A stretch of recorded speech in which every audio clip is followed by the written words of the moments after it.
ఇక డీటెయిల్స్ చూస్తే Congress party senior నేత కేంద్ర మాజీ మంత్రి ప్రకాష్ జైస్వాల్ కన్నుమూశారు. కొంతకాలంగా అనారోగ్యంతో బాధపడుతున్న ఆయన నిన్న ఉత్తరప్రదేశ్లోని కాన్పూర్లో తుదిశ్వాస విడిచారు. నగరంలోని సివిల్ లైన్స్ ప్రాంతంలో ఉంటున్న ఆయన ఆరోగ్యం ఒక్కసారిగా విషమించడంతో కుటుంబ సభ్యులు సమీపంలోని ప్రైవేట్ ఆసుపత్రికి, ఆ తర్వాత రీజెన్సీ ఆసుపత్రిలోని కార్డియాలజీ విభాగానికి తరలించారు. అక్కడ చికిత్స పొందుతూ ఆయన మరణించినట్లు వైద్యులు ధృవీకరించారు. 1944 సెప్టెంబర్ 25న కాన్పూర్లో జన్మించిన జైస్వాల్ తన 4 దశాబ్దాల రాజకీయ జీవితంలో సొంత నగరంతో విడదీరని బంధాన్ని కొనసాగించారు.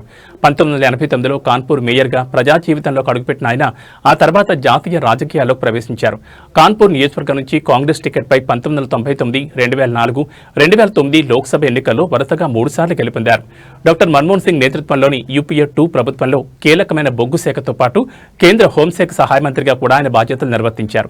సౌమ్యుడిగా, అందరికీ అందుబాటులో ఉండే వ్యక్తిగా పేరున్న జైస్వాల్ను ఉత్తరప్రదేశ్లో కాంగ్రెస్ పార్టీకి చెందిన ప్రముఖ ఓబీసీ నాయకుడిగా గుర్తింపుంది. 2014-2019 ఎన్నికల్లో ఓటమి పాలైనప్పటికీ పార్టీ కార్యక్రమాల్లో చురుగ్గా పాల్గొన్నారు. ఆయన మృతి పారిశ్రామిక ప్రాంతమైన కాన్పూర్లో కాంగ్రెస్ పార్టీకి తీరని లోటని పార్టీ నేతలు పేర్కొంటున్నారు. రాజకీయాలకు అతీతంగా ఆయనకు మంచి పేరుంది. ముఖ్యమంత్రి యోగి ఆదిత్యనాథ్, యూపీ కాంగ్రెస్ అధ్యక్షుడు అజయ్ రాయ్ సహా పలువురు నేతలు సంతాపం తెలిపారు. జైస్వాల్ భౌతిక కాయాన్ని శనివారం ఉదయం స్థానిక కాంగ్రెస్ కార్యాలయంలో ప్రజల సందర్శనార్థం ఉంచి మధ్యాహ్నం అంత్యక్రియలు నిర్వహించనున్నారు.